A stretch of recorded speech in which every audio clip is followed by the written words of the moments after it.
আসসালামু আলাইকুম স্যার। হ্যাঁ, ওয়ালাইকুম আসসালাম।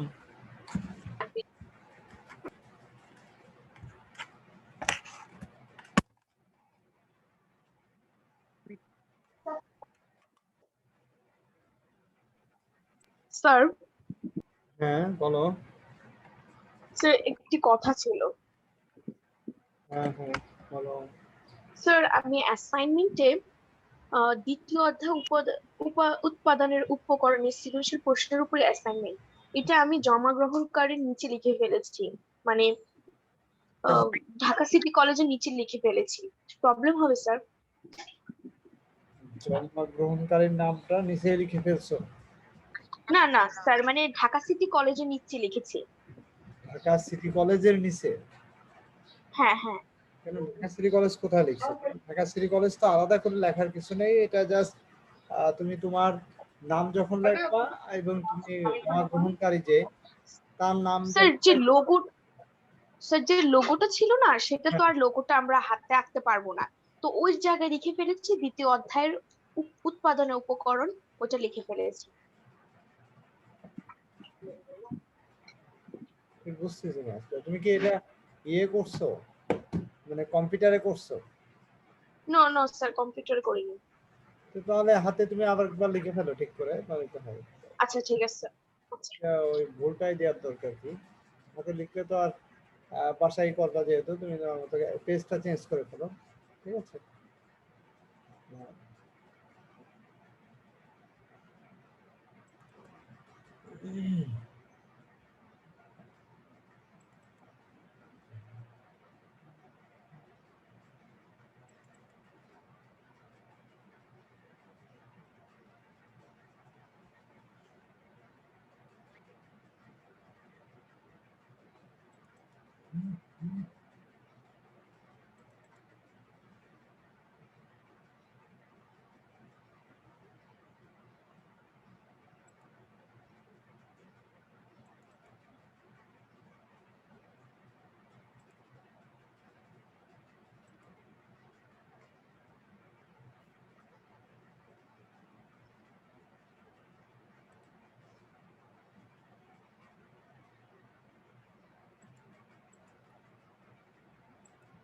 ওকে ডিয়ার স্টুডেন্ট,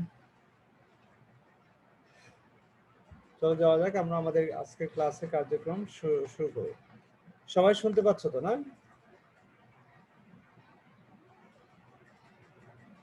জি স্যার।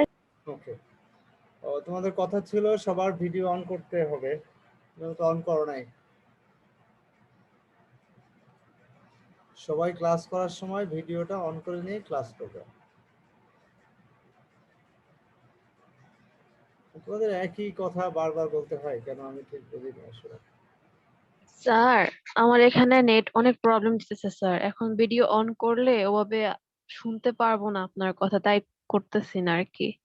এটা তো সবারই কম বেশি সমস্যা, একই নেটের সমস্যা, কিন্তু আমাদের এখানেও আছে, সব জায়গায়, বাংলাদেশের সব জায়গায়। কিন্তু তারপরে লাইভ ক্লাসের সিস্টেমই হচ্ছে ভিডিও অন করে ক্লাস করতে হবে। হ্যাঁ, সেটা মিটিং হোক, ক্লাস হোক, যে কোনো, এটা কারণ এটা তো লাইভ ক্লাস, এটা মাথায় রাখতে হবে। এটা তো আর এ না যে ভিডিও অন করে মানে রেকর্ড করে তোমাদের কাছে এটা উপস্থাপন করা হলো, সেরকম কিছু না তো, তাই না? তাহলে সেক্ষেত্রে তোমাদের অবশ্যই এটা ইয়ে করা উচিত। কারণ এখানে যেটা প্রবলেম হয় যে এই যে তোমরা এখানে কালকে দেখলাম অ্যাটেন্ডেন্সে 47, অথচ আমি ক্লাস যখন করি তখন দেখা যাচ্ছে 35-এর উপরে কেউ পার্টিসিপেন্ট দেখি না, অথচ অ্যাটেন্ডেন্স 47 দিয়ে রাখছে। তো হয় কেউ একাধিকবার দিছো, অথবা দেখা যাচ্ছে অ্যাটেন্ডেন্স দিয়ে বেরিয়ে গেছো, অথবা কোনো ইয়ে নাই। হ্যাঁ, তো এরকম হলে তো আসলে সমস্যা হয়। ঠিক আছে, এই কারণে অ্যাটেন্ডেন্সটা সবাই ইয়ে করতে হবে, মানে পারফেক্টলি হওয়া দরকার। কেউ ডাবল দিয়ে তো লাভ হবে না, মানে একবার বেরিয়ে গিয়ে দেখা যাচ্ছে আবার এসে আবার দিল, আর দরকার নেই এটা। কারণ আমি যতক্ষণ বেরিয়ে না যাব ততক্ষণ পর্যন্ত এটা মিস হবে না, এটা থেকে যাবে। আর আমার মিস হও না, থেকে যাও, মিসও হবে না, কারণ আগের রেকর্ডিং এ, কারণ এটা রেকর্ড হয়তো আগের রেকর্ডিং এ সেটা থেকে যাবে। পরের বার দেখা যাচ্ছে না থাকলে সমস্যা নেই, একই কথা। তারপরে আমি এটা জয়েন করলে তখন এটা অটোমেটিক্যালি একবার থাকলেই হচ্ছে। ঠিক আছে, যে দাও নাই, নতুন আসছে সে দিল, সেটা প্রবলেম। এই জন্য অ্যাটেন্ডেন্সের সাথে তোমার ইয়েটা আসলে ঠিক থাকে না। পার্টিসিপেশন এবং অ্যাটেন্ডেন্স দুটা আসলে সবসময় দেখি আলাদা হয়ে যায়। তো এটা কেন হয় আমি এটা বুঝতে পারি। ওকে, তো এটা একটা বিষয়। আর তোমরা এটা ইয়ে করো,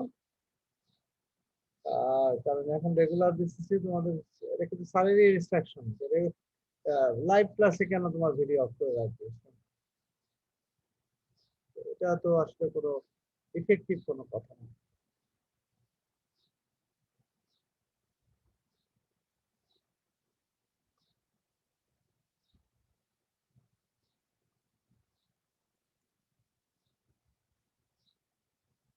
ওকে ডিয়ার স্টুডেন্ট, আমরা গত ক্লাসে আমরা প্রথম চ্যাপ্টার রিভিশন শুরু করছিলাম, তাই না? প্রথম চ্যাপ্টারের রিভিশন শুরু করেছিলাম। প্রথম চ্যাপ্টার রিভিশনে আমরা প্রথম অধ্যায়ের যে টপিক গুলো, কয়েকটা টপিক ছিল, সেই টপিক গুলো আমরা আলোচনা করেছিলাম। যেমন উৎপাদন কাকে বলে, উৎপাদনের গুরুত্ব, তাই না? আরেকটা টপিক কি যেন ছিল। যাই হোক, এই তিনটা টপিক আমরা গত ক্লাসে পড়েছিলাম। ওকে, আজকে আমরা যেটা নিয়ে আলোচনা করব, যে টপিক গুলো, সেটা হচ্ছে আজকে মূলত আমাদের রিয়ারেন্স ক্লাসের 2 নম্বর ক্লাস আর কি। এটা চ্যাপ্টার 1 এর 2 নম্বর ক্লাস আর কি। ওভারঅল ক্লাস হচ্ছে আমাদের আজকে সম্ভবত কততম ক্লাস এটা? রিয়ারেন্স সিলেবাসের যে আলোচনা করছি আমরা,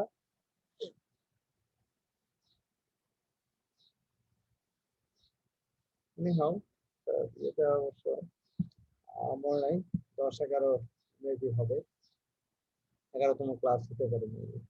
আচ্ছা, ওকে, তো যেটা বলছিলাম আমরা, আহ উৎপাদনশীলতা কি, উৎপাদনশীলতার গুরুত্ব,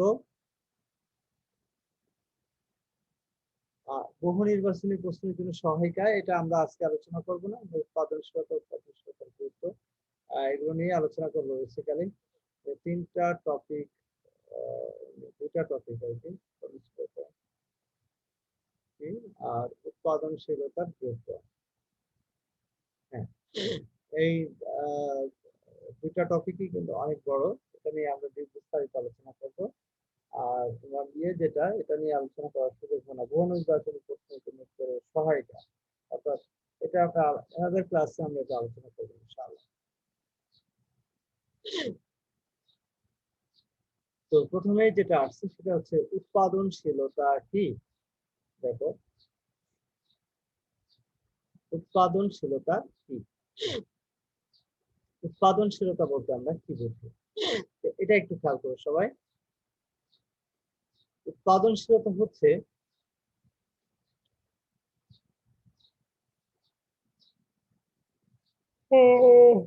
সরি, উৎপাদনশীলতা হচ্ছে ইনপুটের উপর আউটপুটের একটি ভগ্নাংশ। উৎপাদনশীলতা একটু ভালো করে বুঝতে হবে। উৎপাদনশীলতা অর্থাৎ ইনপুটের, আমরা যে করি, যে ইনপুটটা ব্যবহার করি এবং যে আউটপুট পাই, এই দুটার যে ভগ্নাংশটা, সেই ভগ্নাংশটা হচ্ছে উৎপাদনশীলতা।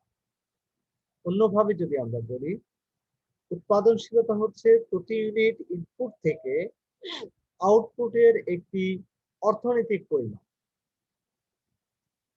আরো যদি বিস্তারিত ভাবে আমরা বলি, তাহলে এভাবে বলা যায় যে একজন ব্যক্তি মেশিন, কারখানা, সিস্টেম ইত্যাদি ইনপুট থেকে প্রয়োজনীয় আউটপুট রূপান্তর করার যে দক্ষতার যে পরিমাপক, অর্থাৎ কোনো ব্যক্তি নিজে, তারপরে মেশিন, ফ্যাক্টরি এবং পদ্ধতি, হ্যাঁ, এসব কিছুকে ইনপুট হিসেবে ব্যবহার করে নির্দিষ্ট সময়ে ওই প্রতিষ্ঠান কি পরিমাণ পণ্য বা সেবা সামগ্রী উৎপাদন করতে সক্ষম হচ্ছে, বা উৎপাদন করার যে দক্ষতা বা যে পরিমাপক, সেটাই হচ্ছে উৎপাদন। কেমন যেন একটা শব্দ আসছে, আপনার কথা বলা সে থামতেছে আর তখন একটা শব্দ আসতেছে। কি ধরনের জি শব্দ? স্যার, কেমন একটা ব্যাকগ্রাউন্ড। খুব কেমন জানি মনে হচ্ছে কেউ কান্না করতেছে, এমন একটা সাউন্ড আসতেছে। তাই না? সব সময় জি স্যার, আপনি কথা বলা শেষ করতেছেন তখনই আসতেছে। মানে এখন যে কথা বলা শেষ করছে এখনো আসতেছে? না এখন তো এই যে আবার আসলো স্যার।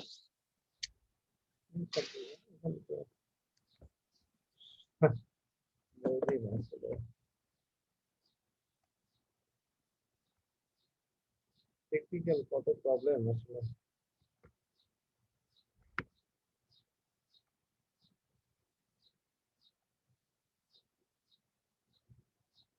এদিকে ফ্যানের শব্দ কি ইয়ে হচ্ছে নাকি, বেশ শব্দ শোনা হচ্ছে? স্যার আমি তো কোনো শব্দ শুনতে পাচ্ছি না। ও জি স্যার, ঠিক আছে তো এখন। মনে হয় ওদের ফোনের প্রবলেম কি না? আমার মনে হয় এটা ওর পার্সোনাল প্রবলেম হতে পারে, কারণ নর্মালি আমার এখান থেকে কোনো শব্দ হওয়ার কথা না। জি স্যার। Anyhow, yes. তারপরে আমরা একটু দেখি, আবার বলি। আহ, দেখো, যেটা বলছিলাম আমরা উৎপাদনশীলতা বলতে কি বুঝি আমরা। এরপরে আমরা এই উৎপাদনশীলতা নিয়ে দেখো যে একজন রাইটারের বক্তব্য আমরা একটু জানার চেষ্টা করব, আরো বিস্তারিত আমরা শিখবো, কারণ উৎপাদনশীলতা খুবই গুরুত্বপূর্ণ একটা টপিক। যে হেইজার এন্ড রেন্ডার নামক দুইজন ভদ্রলোক, মানে তারা বিশেষজ্ঞ বলা যায় এই উৎপাদনশীলতা নিয়ে, তারা কাজ করছে। তো তাদের মতে হচ্ছে ইনপুট বা সম্পদ সমূহ দ্বারা বিভক্ত আউটপুটের পণ্য ও সেবা অনুপাতই হচ্ছে উৎপাদনশীলতা। তার মানে কি বলছে একটু ভালো করে মনোযোগ করে সহকারে শুনো। ইনপুট বা সম্পদ সমূহ দ্বারা, অর্থাৎ এই যে দেখো, ইনপুট হচ্ছে ব্যক্তি, মেশিন, কারখানা, সিস্টেম, এগুলোকে আমরা ইনপুট বলছি বা এগুলোকে রিসোর্স বলছি। এগুলো দ্বারা বিভক্ত আউটপুটের, হ্যাঁ, বিভক্ত আউটপুটের অর্থাৎ যে আউটপুটটা আমরা পাচ্ছি, হ্যাঁ, সেটা পণ্য হতে পারে, সেবা হতে পারে। তো এটার যে অনুপাত, এই অনুপাতটাই হচ্ছে বেসিক্যালি উৎপাদনশীলতা। অর্থাৎ নির্দিষ্ট পরিমাণ সম্পদ ব্যবহার করে আমি একটা নির্দিষ্ট পরিমাণ পণ্য বা সেবা আমি উৎপাদন করছি। তো এই যে ইনপুট এবং আউটপুটের যে অনুপাত, এটাই হচ্ছে বেসিক্যালি উৎপাদনশীলতা। তাহলে আমরা যদি ইংলিশে বলি, productivity is the ratio of outputs, goods and services divided by the inputs, অর্থাৎ রিসোর্সেস। অর্থাৎ আমাদের যে গুডস এন্ড সার্ভিসেস আমরা পাচ্ছি সেটাকে আমরা রিসোর্সেস দ্বারা কি করব, ডিভাইডেড করব। অর্থাৎ আউটপুটকে আমরা ইনপুট দ্বারা যখন ভাগ করব, করে যেটা পাবো সেটাই হচ্ছে basically productivity. Okay dear student, next হচ্ছে উৎপাদনশীলতা কি। উৎপাদনশীলতা কি সেটা আরো বিস্তারিত আমরা আলোচনা করব। দেখো একটু খেয়াল করে, নিম্নোক্ত তিনটি উপায়ে উৎপাদন বৃদ্ধির কৌশলকে উৎপাদনশীলতা বলা যেতে পারে। নিম্নোক্ত তিনটি উপায়ে উৎপাদন বৃদ্ধির কৌশলকে উৎপাদনশীলতা বলা যেতে পারে। যেমন নাম্বার 1, ইনপুট পরিমাণ ঠিক রেখে আউটপুট বৃদ্ধি করা, আউটপুটের পরিমাণ ঠিক রেখে ইনপুটের পরিমাণ কমানো, অথবা আউটপুটের পরিমাণ বৃদ্ধি কিন্তু ইনপুটের পরিমাণ হ্রাস করানো। এখন একটু ভালো করে খেয়াল করুন, এখানে উৎপাদনশীলতার সূত্রটা নিয়ে আসা হয়নি, সরি। তো এখানে যে বিষয়টা বলা হচ্ছে একটু খেয়াল করো, তিনটি উপায়ে উৎপাদন বৃদ্ধির যে কৌশল সেটাই হচ্ছে উৎপাদনশীলতা। একটা হচ্ছে ইনপুটের পরিমাণ ঠিক রেখে আমরা আউটপুট বৃদ্ধি করব। অর্থাৎ ধরো আগে 10,000 ইউনিট কাঁচামাল আমরা ব্যবহার করতাম, করে ধরো 5 লক্ষ ইউনিট প্রোডাক্ট বা সার্ভিস আমি কি করতাম, আমরা সেখান থেকে পেতাম। তো এখন একটা নির্দিষ্ট পরিমাণ ইনপুট আমি ব্যবহার করে একটা নির্দিষ্ট পরিমাণ আউটপুট আমি পাচ্ছি। অর্থাৎ কিছু রিসোর্স কাঁচামাল ব্যবহার করে আমি নির্দিষ্ট পরিমাণ পণ্য বা সেবা উৎপাদন করছি। তো এখন কোশ্চেন হচ্ছে, প্রোডাক্টিভিটিটা হচ্ছে কাঁচামালের পরিমাণ ঠিক রেখে, রিসোর্স গুলো ঠিক রেখে আমি উৎপাদনের পরিমাণ বৃদ্ধি করব। অর্থাৎ আউটপুট যেটা আমি পাচ্ছি, যে পণ্য বা সেবা আমি উৎপাদন করি, সেই পণ্য বা সেবার পরিমাণটাকে বৃদ্ধি করা, উৎপাদনের পরিমাণটাকে বৃদ্ধি করা, অর্থাৎ ইনপুট ঠিক রেখে আউটপুটটাকে বৃদ্ধি করার যে কৌশল, সেটাই হচ্ছে বেসিক্যালি কি, সেটাই হচ্ছে বেসিক্যালি কি, উৎপাদনশীলতা। কথা কি বুঝতে পারছো সবাই? অর্থাৎ ইনপুটের পরিমাণ ঠিক রেখে আউটপুট বৃদ্ধি করার যে কৌশল, সেটাই হচ্ছে প্রোডাক্টিভিটি। ওকে, 2 নম্বর হচ্ছে আউটপুটের পরিমাণ ঠিক রেখে ইনপুটের পরিমাণ কমানো। অর্থাৎ আউটপুটটা ধরে নাও যে তোমার যা আছে সেটা ঠিক রাখলাম, কিন্তু ইনপুটের পরিমাণ কমিয়ে ফেললাম। অর্থাৎ আগে রিসোর্স আমি তো কত বলেছিলাম, 10,000 ইউনিট কাঁচামাল আমি ব্যবহার করেছিলাম। দেখা গেল যে 10,000 এর জায়গায় আমি 8,000 ইউনিট কাঁচামাল আমি এখন ব্যবহার করছি, কিন্তু উৎপাদন আগের মতোই। আগে যে পরিমাণ ধরো 5 লক্ষ ইউনিট বা 10 লক্ষ ইউনিট পণ্য আমি উৎপাদন করতাম, সেই পরিমাণ ইউনিট পণ্যই আমি এখন উৎপাদন করছি, কিন্তু কাঁচামাল এখন কম লাগতেছে। তো এই যে দেখো, তার মানে কি উৎপাদনের দক্ষতা বৃদ্ধি পাচ্ছে। এটাই হচ্ছে বেসিক্যালি প্রোডাক্টিভিটি। অর্থাৎ কম কাঁচামাল ব্যবহার করে আমি আগের মতো একই পরিমাণ আউটপুট, একই পরিমাণ পণ্য বা সেবা আমি উৎপাদন করতে সক্ষম হচ্ছি, that is productivity. And then 3 নম্বর বলছে দেখো, আউটপুটের পরিমাণ বৃদ্ধি কিন্তু ইনপুটের পরিমাণ হ্রাস করে না।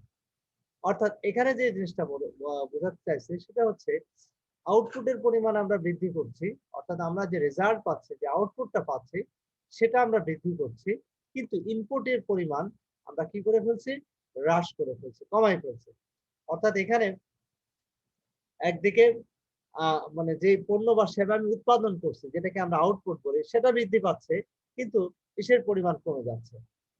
তার মানে আগেরটা ছিল 2 নম্বরে ছিল যে আউটপুটটা একই রকম আছে, কিন্তু কাঁচামাল কমানো হয়েছে। আর এখানে বলছে যে আউটপুট বেশি হচ্ছে, কিন্তু ইনপুট কমে যাচ্ছে, মানে একদম বিপরীত পথে। তো তার মানে এটাই হচ্ছে বেসিক্যালি প্রোডাক্টিভিটি। অর্থাৎ কম পরিমাণ কাঁচামাল ব্যবহার করে বেশি পরিমাণ পণ্য আমি উৎপাদন করতে সক্ষম হচ্ছি। যে দক্ষতা বা যোগ্যতা বলে বা যে কৌশল অবলম্বন করে আমি এটা করতে পারছি, that is productivity. Okay dear student, তো আমরা একটা উদাহরণের সাহায্যে আরো পুরো বিষয়টা ক্লিয়ার হওয়ার চেষ্টা করি। দেখো, মনে করি মিস্টার রাহাত একটি কোম্পানির ম্যানেজার। তিনি সদ্য নিয়োগপ্রাপ্ত কিছু বীমা প্রতিনিধির, যারা বীমা পলিসি বিক্রি করে, তাদেরকে আমরা বীমা পলিসি বলি, উৎপাদনশীলতা দক্ষতা মূল্যায়ন করতে চান। সেজন্য তিনি সিদ্ধান্ত নিলেন তাদের উৎপাদনশীলতা অনুপাত ব্যবহার করবেন। এক্ষেত্রে প্রতিজন বীমা প্রতিনিধি প্রতিদিন কতজন ব্যক্তির সাথে সাক্ষাৎ করেন, তাকে ইনপুট ধরে কতটি বীমা পলিসি বিক্রয় করতে পারে, তাকে আউটপুট হিসেবে বিবেচনা করে উৎপাদনশীলতা পরিমাপ করা যায়। ওকে, তাহলে যে জিনিসটা আমরা বলছিলাম যে মিস্টার রাহাত একটি কোম্পানির ম্যানেজার, সদ্য নিয়োগপ্রাপ্ত কিছু বীমা প্রতিনিধির উৎপাদনশীলতা বা দক্ষতা মূল্যায়ন করতে চাচ্ছেন। সে কারণে তিনি সিদ্ধান্ত নিলেন যে তাদের উৎপাদনশীলতা অনুপাত ব্যবহার করবেন। অর্থাৎ এক্ষেত্রে প্রতিজন বীমা প্রতিনিধি প্রতিদিন কতজন ব্যক্তির সাথে সাক্ষাৎ করতে পারেন, সাক্ষাৎ করেন, হ্যাঁ, সাক্ষাৎ করেন এবং তাকে ইনপুট ধরে প্রতিটি বীমা পলিসি বিক্রয় করতে পারে, মানে কতজন ব্যক্তির সাথে সাক্ষাৎ করেন এই বিষয়টাকে ইনপুট হিসেবে মনে করে, এবং কতটি বীমা পলিসি করতে পারে তাকে আউটপুট হিসেবে বিবেচনা করেন। তো এইভাবে উৎপাদনশীলতা, অর্থাৎ এই কোম্পানির উৎপাদনশীলতা পরিমাপ করে থাকেন। অর্থাৎ এক্ষেত্রে কার উৎপাদনশীলতা কত বেশি, প্রোডাক্টিভিটি কত বেশি, এই জিনিসটা মূলত তিনি পরিমাপ করে থাকেন। তোমরা এই উদাহরণটা কি বুঝতে পেরেছো কিনা একটু বলো তো দেখি। আমি যে উদাহরণটা এক্সপ্লেন করলাম, এটা সবার কাছে ক্লিয়ার কিনা?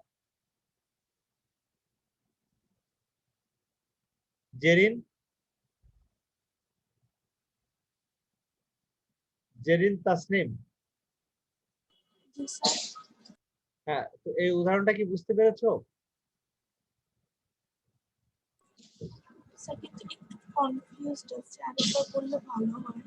আরেকবার বললে ভালো হয়। আচ্ছা, ওকে। অ্যানি, দিব্রা, অ্যানি, দিব্রা,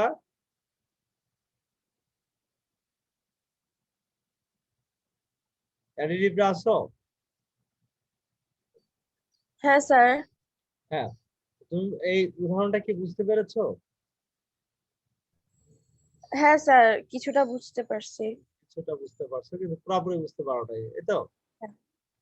হ্যাঁ, না স্যার বুঝছি, একটু একটু জায়গায় একটু ইয়া, বাট ওইটা পরে বুঝে নেব স্যার। পরে বুঝে নিবা। আর না বললেও চলবে নাকি? হ্যাঁ স্যার। আর আলোচনা না করলেও চলবে? হ্যাঁ স্যার। Okay. আচ্ছা, যাই হোক, তারপরেও একজনের কাছ থেকে যেহেতু কোশ্চেন আসছে যে আরেকটু বোঝালে ভালো হয়, আমি আরেকবার বলছি, একটু খেয়াল করো সবাই। এখানে যে বিষয়টা বোঝাতে চাইছেন সেটা হচ্ছে এরকম, আহ যে মিস্টার রাহাত হচ্ছে একটি কোম্পানির ম্যানেজার, ঠিক আছে? তো সাম্প্রতিক তিনি কিছু ইন্স্যুরেন্স কোম্পানিতে কিছু এসআর অর্থাৎ সেলস রিপ্রেজেন্টেটিভ বলা হয়, যারা পলিসি বিক্রি করেন আর কি, সেলস রিপ্রেজেন্টেটিভ নিয়োগ দিয়েছেন। তো এখন তিনি চাচ্ছে যে যে সমস্ত সেলস রিপ্রেজেন্টেটিভদের নিয়োগ দিয়েছেন তাদের উৎপাদনশীলতা বা দক্ষতা মূল্যায়ন করতে চান, তারা কতটা এক্সপার্ট বা তাদের উৎপাদনশীলতা কেমন, এই বিষয়টা তিনি মূল্যায়ন করতে চান। তো এই জন্য তিনি এই উৎপাদনশীলতার যে কনসেপ্ট, সেই কনসেপ্টটা তিনি বেছে নিলেন, যে এই উৎপাদনশীলতার উপর ভিত্তি করে তাদের দক্ষতা বা যোগ্যতা বা উৎপাদনশীলতা তিনি পরিমাপ করবেন। এই জন্য কি করলেন? এই জন্য তিনি কি করলেন যে প্রতিজন বীমা প্রতিনিধি, দেখো প্রতিজন বীমা প্রতিনিধি অর্থাৎ সেলস রিপ্রেজেন্টেটিভ প্রতিদিন কতজন ব্যক্তির সাথে সাক্ষাৎ করেন এবং ফাইনালি কতজন ব্যক্তির সাথে পলিসি বিক্রি করতে পারেন, অর্থাৎ কতজন ব্যক্তির সাথে সাক্ষাৎ করছেন, এটা হচ্ছে তার তোমার কি বলা যায়, এটা কাঁচামাল, এটা র মেটেরিয়ালস বা এটা রিসোর্স ইনপুট, এটাকে আমরা বলছি ইনপুট। আর সে প্রতিদিন কতজন ব্যক্তির কাছে পলিসি সেল করতে পারেন, অর্থাৎ এরকম প্রত্যেকের অবস্থাটা, ধরো যদি 10 জন প্রতিনিধি নিয়োগ দেয়, তাহলে 10 জন প্রতিনিধিরই ইন্ডিভিজুয়ালি যে প্রতিদিন একজন রিপ্রেজেন্টেটিভ কতজন ব্যক্তির সাথে সাক্ষাৎ করেন, এটা হচ্ছে তার ইনপুট, এবং কতজন ব্যক্তির কাছে পলিসি বিক্রি করতে সক্ষম হন, এটা হচ্ছে আউটপুট। তো এই ইনপুট এবং আউটপুটের মধ্যে মূলত কি করা হচ্ছে, একটা সম্পর্ক তৈরি করা হচ্ছে, ঠিক আছে? আর এক্ষেত্রে আউটপুটটা হচ্ছে কতজন ব্যক্তির কাছে সে বিক্রি করতে পারছে, আর ইনপুটটা হচ্ছে কতজন ব্যক্তি সাক্ষাৎকার তিনি গ্রহণ করতে পারছেন, কতজন ব্যক্তির সাথে সাক্ষাৎ করছেন, এটা হচ্ছে তার ইনপুট। তো এই আউটপুটটাকে ইনপুট দিয়ে ভাগ দেওয়ার পর আমরা যেটা পাচ্ছি, এটাই হচ্ছে ওই ব্যক্তির প্রোডাক্টিভিটি, ওই ব্যক্তির দক্ষতা, ওই ব্যক্তির যোগ্যতা বা কি বলা যায়, উৎপাদনশীলতা। তো এই হচ্ছে বেসিক্যালি উৎপাদনশীলতার মূল কনসেপ্ট। দেখ তো সবাই বুঝতে পেরেছে কিনা? জেরিন বুঝতে পেরেছে এখন?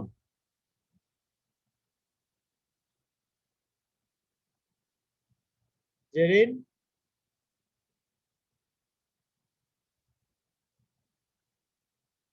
জেরিন কি নাই? স্যার বুঝেছি। হ্যাঁ, বুঝতে পেরেছো এখন?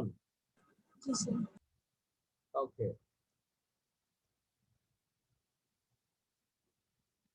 আচ্ছা, সাদিয়া সুলতানা কি বুঝতে পেরেছো? জি স্যার। ওকে। শান্তা,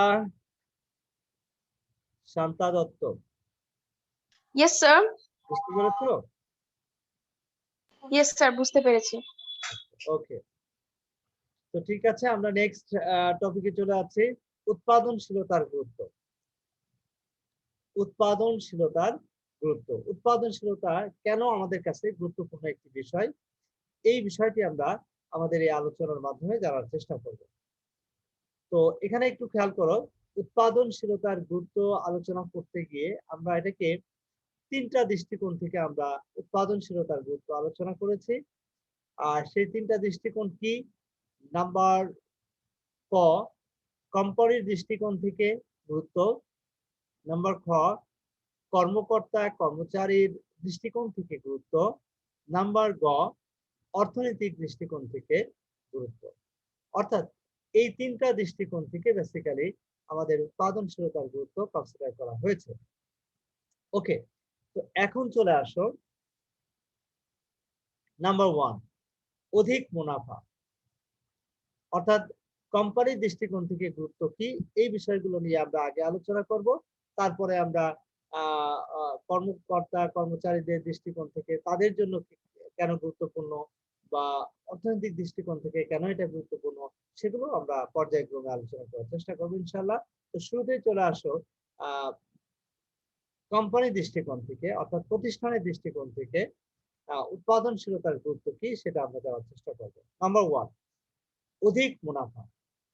দেখো, উৎপাদনশীলতার মাধ্যমেই কিন্তু প্রতিষ্ঠানের অধিক মুনাফা অর্জন করা সম্ভব হয়। অর্থাৎ যে প্রতিষ্ঠানের উৎপাদনশীলতা যত বেশি, ওই প্রতিষ্ঠানে কিন্তু অধিক পরিমাণ পণ্য উৎপাদন করা সম্ভব। এর ফলে কিন্তু তোমার কি হয়, তাদের যারা এমপ্লয়ি থাকে তাদের দক্ষতা বা যোগ্যতার পরিচয় মিলে এবং তারা অল্প সময়ে অধিক পরিমাণ পণ্য বা অধিক অল্প কাঁচামাল ব্যবহার করে অধিক পরিমাণ পণ্য তারা উৎপাদন করতে সক্ষম হয়। এর ফলে কিন্তু অটোমেটিক্যালি প্রতিষ্ঠানের মুনাফাও কিন্তু অধিক হয়ে থাকে। নাম্বার 2, উচ্চ শেয়ার মূল্য। দেখো, যে প্রতিষ্ঠানের প্রোডাক্টিভিটি অনেক হাই, প্রোডাক্টিভিটি অনেক বেশি, ওই প্রতিষ্ঠানের অটোমেটিক্যালি শেয়ার মূল্য কিন্তু বেশি। কেন শেয়ার মূল্য বেশি? কারণ ওই প্রতিষ্ঠান থেকে কিন্তু মুনাফা বেশি আসছে, ডিভিডেন্ড বেশি পাচ্ছে। তো যে প্রতিষ্ঠান বেশি ডিভিডেন্ড দেয়, বেশি মুনাফা দেয়, স্বাভাবিক কারণে ওই প্রতিষ্ঠানের শেয়ার মূল্যও কিন্তু অনেক বেশি থাকবে। নাম্বার 2, নাম্বার 3, নেক্সট হচ্ছে নাম্বার 3, ক্রেতার সন্তুষ্টি। দেখো, ক্রেতাদেরকেও কিন্তু স্যাটিসফাইড করা যায়। তো আমরা অধিক পরিমাণ অল্প সময়ে অধিক পরিমাণ পণ্য উৎপাদন করছি, মানসম্মত পণ্য উৎপাদন করতে সক্ষম হচ্ছে, আর এর ফলে ক্রেতাদের চাহিদা অনুযায়ী আমরা যথাযথভাবে পণ্য আমরা সরবরাহ করতে সক্ষম হচ্ছে, যে কারণে ক্রেতারাও সন্তুষ্ট। অর্থাৎ ক্রেতারা যদি টাইম মতো পণ্য পেয়ে যায় তাহলে তো অটোমেটিক্যালি তারা স্যাটিসফাইড হবে, তাই না? আর তারা সন্তুষ্ট হচ্ছে এবং তারা অধিক পরিমাণ পণ্য তারা কি করতে পারছে, সরি, তারা কিন্তু টাইম মতো অধিক পরিমাণ পণ্য তারা ভোগ করতে সক্ষম হচ্ছে। এই কারণে ক্রেতারা সন্তুষ্ট হচ্ছে। নাম্বার 4, উন্নত ক্রেডিট রেটিং। উন্নত ক্রেডিট রেটিং। উন্নত ক্রেডিট রেটিং কি? দেখো, উন্নত ক্রেডিট রেটিং বলতে বোঝানো হচ্ছে যে যখন কোনো প্রতিষ্ঠান কোম্পানিগুলো বিভিন্ন ব্যাংক বা ফাইন্যান্সিয়াল ইনস্টিটিউশনের কাছ থেকে লোন গ্রহণ করে, তো তখন কিন্তু সব প্রতিষ্ঠান কিন্তু ওই ইনস্টিটিউশন গুলো বা ব্যাংক সব প্রতিষ্ঠানকে কিন্তু একই রকম লোন প্রদান করেন, বা তাদের লোন প্রদান করার ক্ষেত্রে তারা কিন্তু অনেকগুলো বিষয় কনসিডার করে থাকে। তার মধ্যে অন্যতম একটা বিষয় হচ্ছে ক্রেডিট রেটিং। অর্থাৎ চাইলেই কিন্তু যে কোনো কারো কাছ থেকে মানে আমরা লোন গ্রহণ করতে সক্ষম হব যদি আমাদের প্রোডাক্টিভিটি অনেক হাই থাকে।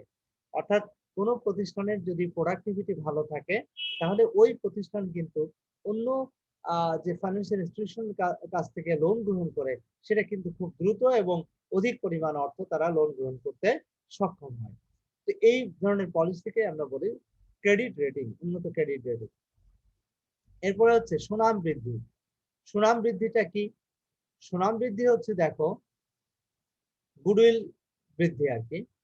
অর্থাৎ খুব সহজেই কিন্তু খুব সহজে আমরা কি করতে পারি, প্রতিষ্ঠানের সুনাম বৃদ্ধি করতে পারি, প্রতিষ্ঠানের গুডউইল বৃদ্ধি করতে পারি। হ্যাঁ, তো প্রতিষ্ঠানের গুডউইলটা কিভাবে আমরা বৃদ্ধি করতে পারি?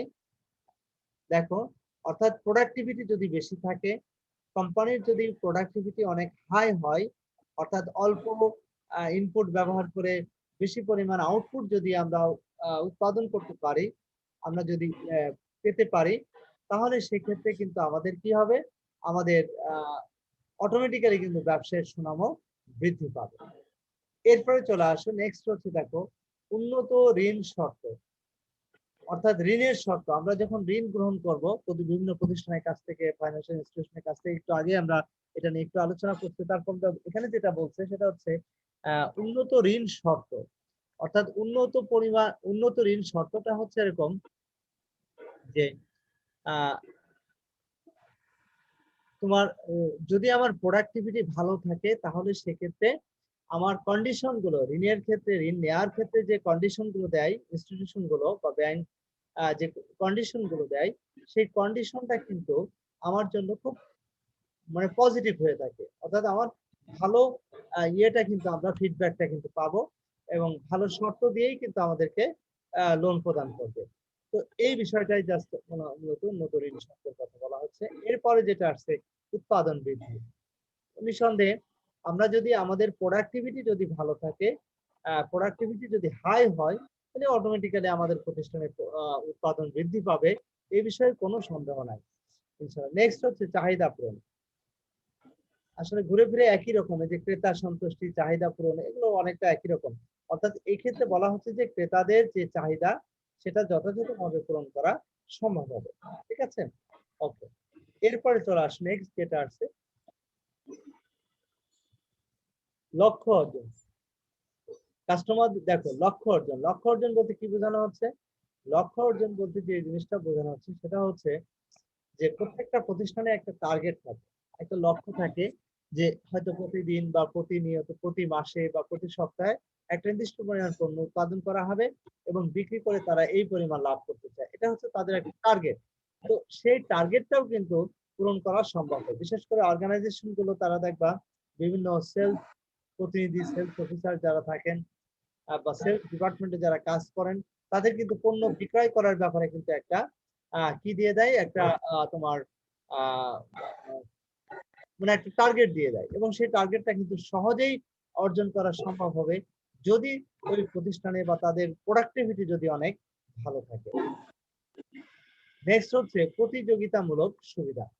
তো প্রতিযোগিতামূলক সুবিধাও কিন্তু এখানে অর্জন করা সম্ভব, অর্থাৎ কম্পিটিটিভ ওয়েতে অন্যান্য প্রতিষ্ঠানের তুলনায় খুব সহজভাবে যদি আমরা কম সময়ে বেশি পরিমাণ পণ্য উৎপাদন করতে পারি, তাহলে কিন্তু অটোমেটিক্যালি কিন্তু আমরা প্রতিযোগিতামূলকভাবে অন্য প্রতিষ্ঠানের চেয়ে সুবিধা ভোগ করতে সক্ষম হব।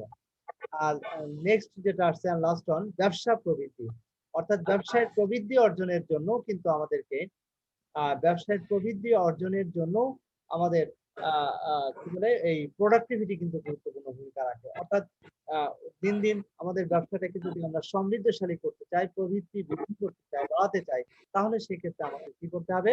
প্রোডাক্টিভিটি অনেক হাই করতে হবে।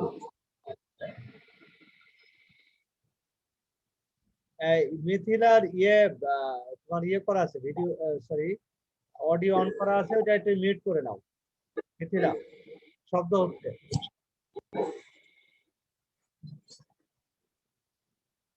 মিথিলার করে নাও, শব্দ হচ্ছে।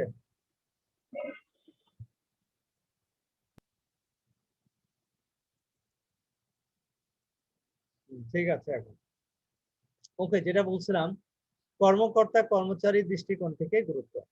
কর্মকর্তা কর্মচারীর দৃষ্টিকোণ থেকে গুরুত্ব কি প্রোডাক্টিভিটি, সেটা আমরা একটু জানার চেষ্টা করি। দেখো ডিয়ার স্টুডেন্ট, এক্ষেত্রে যেটা বলা হচ্ছে যে সুবিধাজনক কর্মঘণ্টা, অর্থাৎ যদি প্রোডাক্টিভিটি অনেক হাই থাকে, অর্থাৎ কর্মকর্তাদের যদি তোমার দক্ষ হয়, তারা কাজে যদি তাদের দক্ষতা আমরা লক্ষ্য করি, তাহলে অটোমেটিক্যালি কিন্তু তারা কম সময়ে কম কর্মঘণ্টা ব্যবহার করে তারা অধিক পরিমাণ পণ্য উৎপাদন করতে পারবে।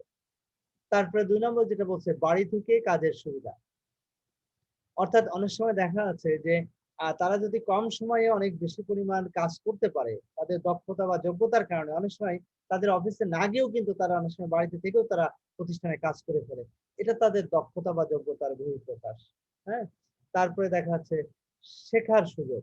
হ্যাঁ, মানে এখানে মূল বিষয়টা যেটা, যে কর্মকর্তা কর্মচারীরা যদি তারা দক্ষ হয়, তাদের উৎপাদনশীলতা যদি বেশি হয়, এবং এক্ষেত্রে তাদেরকে কিন্তু প্রচুর পরিমাণ প্রতিনিয়ত কাজ করার ক্ষেত্রে তাদেরকে শিক্ষার ব্যবস্থা করা, তাদেরকে নতুন কিছু করার যে উদ্দীপনা সৃষ্টি করা, সবকিছুই কিন্তু অ্যারেঞ্জ করা সম্ভব হবে যদি তোমার তাদের প্রোডাক্টিভিটি অনেক ভালো থাকে বা হাই থাকে।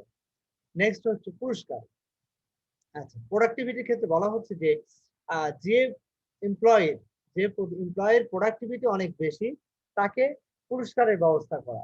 যে দেখবো টার্গেট যদি পূরণ করা হয়, বিশেষ করে অর্গানাইজেশন গুলো সেলস ডিপার্টমেন্টকে টার্গেট দেয় বা উৎপাদন প্রোডাকশন ডিপার্টমেন্টকে টার্গেট দেয় যে এই পরিমাণ পণ্য উৎপাদন করতে হবে বা এই পরিমাণ পণ্য সেল করতে হবে, তারা যদি সেটা পূরণ করতে পারে তখন কিন্তু তাদেরকে পুরস্কৃত করা হয়ে থাকে।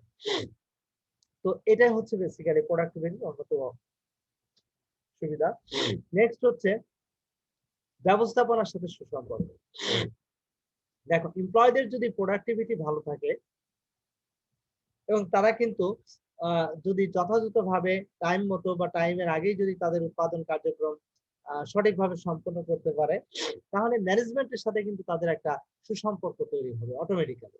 ঠিক আছে, তো এটা হচ্ছে একটা গুরুত্বপূর্ণ বিষয়। এই হচ্ছে কর্মকর্তা সরি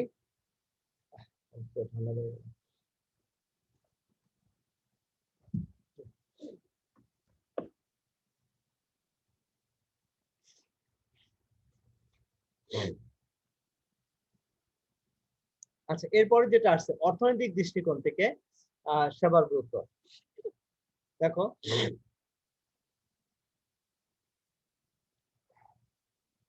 আচ্ছা, অর্থনৈতিক দৃষ্টিকোণ থেকে সেবার গুরুত্ব কি সেটা একটু দেখো সবাই। মানে প্রোডাক্টিভিটির গুরুত্ব কি সেটা আমরা একটু জানার চেষ্টা করি। বৈদেশিক মুদ্রা অর্জন। হ্যাঁ, যদি প্রোডাক্টিভিটি কোনো প্রতিষ্ঠানের প্রোডাক্টিভিটি যদি বেশি থাকে, এমপ্লয়ীদের প্রোডাক্টিভিটি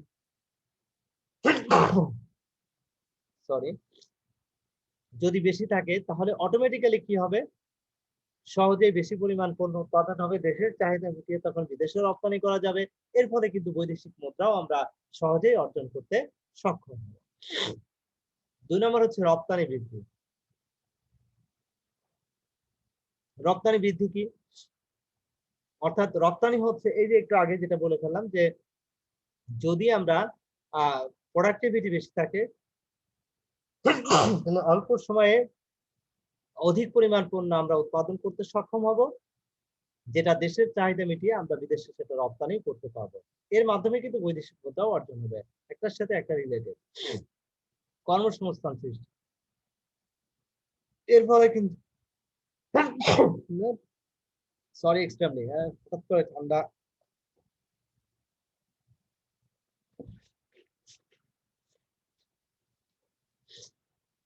ক্লাসের শেষের দিকে ঠান্ডা লেগে গেল। আচ্ছা, কর্মসংস্থান সৃষ্টি জিনিসটা বুঝতে পারছো? প্রোডাক্টিভিটি বেশি হলে প্রতিষ্ঠানের আয় বেশি হবে, আয় বেশি হলে সঞ্চয় বৃদ্ধি পাবে, আর এর ফলে কিন্তু তারা নতুন নতুন বিনিয়োগও করবে সঞ্চয়ের মাধ্যমে। এর ফলে তাদের প্রতিষ্ঠানে কর্মসংস্থানের সুযোগ সৃষ্টি হবে নতুন নতুন। এরপরে সম্পদের সঠিক ব্যবহার। তো এর ফলে কিন্তু আমরা আমাদের যে রিসোর্স থাকবে, যে রিসোর্স গুলোকে কিন্তু আমরা সঠিকভাবে ব্যবহার করতে সক্ষম হব। সরকারের আয় বৃদ্ধি। প্রোডাক্টিভিটি বেশি হওয়া মানেই আমাদের কাঁচামালের সঠিক ব্যবহার করা সম্ভব হয়, এরপরে সরকারের আয়ু বৃদ্ধি পায়। কথাই বলতে হচ্ছে না। এরপরে হচ্ছে জীবনযাত্রার মান উন্নয়ন, এবং অটোমেটিক্যালি কিন্তু আমাদের যে জীবনযাত্রা মানুষের, বিশেষ করে এমপ্লয়ি যারা কাজ করে এবং আমরা যারা পণ্য ভোগ করি, নিত্য নতুন পণ্য আমরা ভোগ করতে সক্ষম হই, এর ফলে কিন্তু আমাদের জীবনযাত্রার মানও উন্নত হয়। এই ছিল মূলত প্রোডাক্টিভিটির গুরুত্ব। তো ডিয়ার স্টুডেন্ট, নিশ্চয়ই তোমরা বুঝতে পেরেছো আশা করি। কারো কোনো কোশ্চেন আছে? স্যার বাকি যে পয়েন্ট গুলো আছে ওগুলো কি পড়বো না? বুঝি নাই কি? স্যার মানে বাকি যে পয়েন্ট গুলো আছে, মানে বাকি যে হ্যাঁ লেসন গুলো আছে, হ্যাঁ, পড়তে যে হবে। লেসন গুলো আছে। নেক্সট দিন আলোচনা করবো, কারণ এখন জি। আমরা